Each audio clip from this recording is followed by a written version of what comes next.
Thank you for subscribing to our channel. Today is Friday, February 5, 2021. Fox report. WHO warned in 2020 against China travel bans as coronavirus cases grew. On February 4, 2020, the World Health Organization warned against banning travel to and from China as COVID-19 cases surged past 20,000.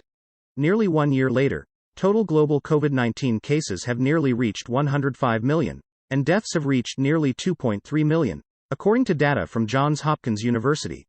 We reiterate our call to all countries not to impose restrictions inconsistent with the international health regulations. Such restrictions can have the effect of increasing fear and stigma, with little public health benefit. Deutsche Welle report. Germany. Could this new booklet protect girls from FGM? Germany sent a clear message that female genital mutilation (FGM) is a punishable offense in the country, even when carried out abroad, the Minister for Families said on Friday. FGM, the practice of cutting or removal of parts of the female genitalia for non-medical reasons, is an archaic crime and an issue that we also have to face in Germany, Franziska Giffey said. Giffey made the comments as she launched a new passport-style protection letter for girls at risk of the harmful practice. Al Jazeera report. ICC's territorial jurisdiction extends to Palestinian areas. The International Criminal Court (ICC) has ruled it has jurisdiction over the situation in the occupied Palestinian territories, paving the way for the tribunal's prosecutor to open a war crimes investigation. Judges said on Friday their decision was based on jurisdictional rules in the Hague-based court's founding documents and does not imply any attempt to determine statehood or legal borders. The court's territorial jurisdiction in the situation in Palestine extends to the territories occupied by Israel since 1967, namely Gaza and the West Bank, including East Jerusalem, they said. BBC report. Romania baptisms. 6-week-old baby's death sparks calls for change. The baby had a cardiac arrest after he was immersed 3 times in holy water. He had a violent death and liquid was found in his lungs, an autopsy found. Some 60,000 people have signed a petition calling for change. Archbishop Kalinic is the most senior member of the clergy to back reform. He told Romanian website Adevărul that he believed in the future the practice of immersing a baby would be reviewed and the most appropriate decision taken to respect church ordinances and carefully avoid unwanted accidents. CNN report. Hackers intercepted a COVID-19 vaccination appointment hotline in Pennsylvania. A hotline set up to help people in Pennsylvania's Allegheny County schedule COVID-19 vaccination appointments was partially compromised, county officials said. The service opened at noon on Thursday to help residents 65 and older who lack internet access or need additional assistance, CNN affiliate KDKA reported.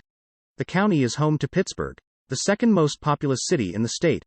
At some point, mid-afternoon, the county health department and the 211 service became aware that a hacker was intercepting callers and diverting them away from the helpline without their knowledge, according to a news release from the county. Fox report. Meet Bobby Ford, Long Island chef by day, police officer by night. By day, he is known as Chef Bobby Ford. At night, he serves the community in a different manner. As a Long Island police officer, the New York native grew up with a desire to help people in his community. By 2016 he was able to work in 2 industries that gave him the ability to do just that. After nearly a decade patrolling all 5 boroughs as a New York Police Department officer, Ford joined the Freeport Police Department on Long Island in 2005. CNN report. No room for debate or compromise as Hong Kong introduces sweeping national security rules for schools. Hong Kong has introduced sweeping new restrictions for how schools operate, months after the Beijing government imposed a new national security law giving authorities wide-ranging powers to crack down on vaguely defined political crimes. For years, parents and students in the semi-autonomous city have feared a shift toward China-style patriotic education, with a previous attempt to introduce such a curriculum defeated by mass protests in 2012. Deutsche Welle report. Libyan factions agree interim government after UN talks.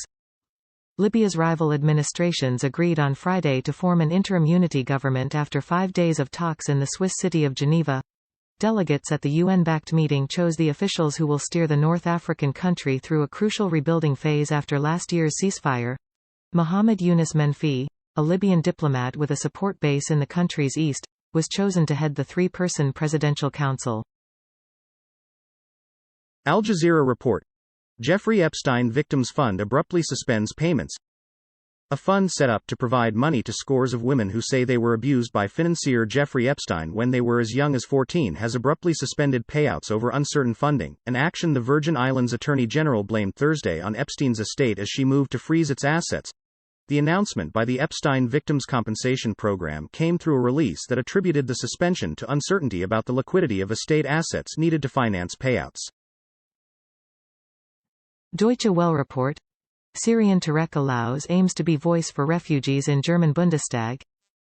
It is the second time there has been a general election in Germany since territorial first came to Germany as a refugee from Syria's brutal civil war. The last vote, in 2017, was marked by the arrival of the far-right Alternative for Germany (AfD) as a significant opposition force in the Bundestag. The party had capitalized on public anger over Merkel's 2015 decision to allow in a wave of asylum seekers from conflict-torn countries such as Syria, Afghanistan, and Iraq. Fox report. Moscow jails overwhelmed with detained Navalny protesters. The video, shot by a man detained in a Moscow protest, shows a group of people jammed into a police minibus. One of them says on the recording that they had already been held there for 9 hours, with some forced to stand because of overcrowding and no access to food, water or bathrooms. Another video taken in a dingy holding cell intended for 8 inmates shows 28 men crammed inside awaiting transfer, with no mattresses on the cots and a filthy pit latrine-like toilet. Fox report. Autopsy of Tammy Dole, late wife of Lori Vallow's husband, is complete, but Sheriff's Office won't release. Idaho's Fremont County Sheriff's Office announced Wednesday that it had received the completed autopsy of the former wife of Doomsday Dad Chad Dable from the Utah Medical Examiner. Yesterday, the Fremont County Sheriff's Office received the autopsy report on Tammy Dable's body from the Utah Medical Examiner. Sheriff Len Humphreys said in a statement, "The contents of this report will not be made public at this time as it is evidence in an open and ongoing investigation," he said. BBC report. Virginia lawmakers vote to abolish state's death penalty. On Friday, the state's House of Delegates followed its Senate in voting to end the practice, paving the way for Governor Ralph Northam to sign the repeal into law. The decision means Virginia will become the first southern U.S. state to abolish capital punishment.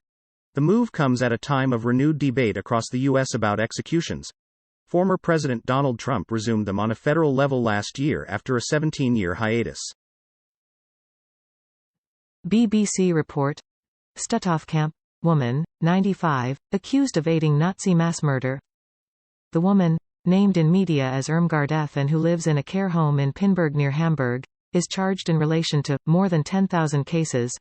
She was secretary to the SS Commandant of Stuttgart, a brutal camp near modern-day Gdańsk, where about 65,000 prisoners died during World War II. It is unclear if she will face trial. Her role is still being studied. Stuttgart was established in 1939, in what was then Nazi-occupied Poland, and guards began using gas chambers there in June 1944. CNN report. A black woman will be the world's top trade official for the first time. The path has been cleared for Nigeria's Ngozi Okonjo-Iweala to become the first woman and the first African to lead the World Trade Organization after South Korea's candidate pulled out of the race for the job. Yoo Myung-hee, the South Korean trade minister, announced her decision to withdraw in a televised briefing on Friday. Okonjo-Iweala, an economist and former finance minister of Nigeria, already enjoyed broad support from WTO members, including the European Union, China, Japan and Australia. Al Jazeera report. Cathie Wood as the money tree for South Korean retail investors. In South Korea, retail investors have given Cathie Wood a nickname, Money Tree. Looking at the pile of cash now managed by ARK Investment Management, it's easy to see why. ARK's exchange-traded fund assets under management crossed $50 billion this week, up from only $3.6 billion at this time last year, according to data compiled by Bloomberg. In 2021 alone, investors have funneled almost $11 billion in Wood's family of funds. CNN report. Kuaishou stock soars 160% in world's biggest IPO since 2019.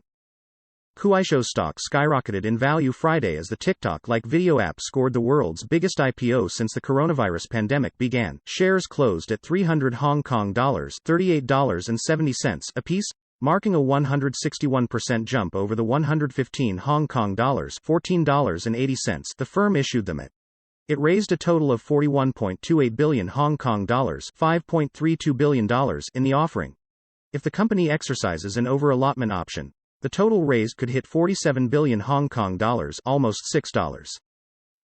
Thank you for watching 5 p.m. recap. To be notified, you can subscribe our channel and activate the bell.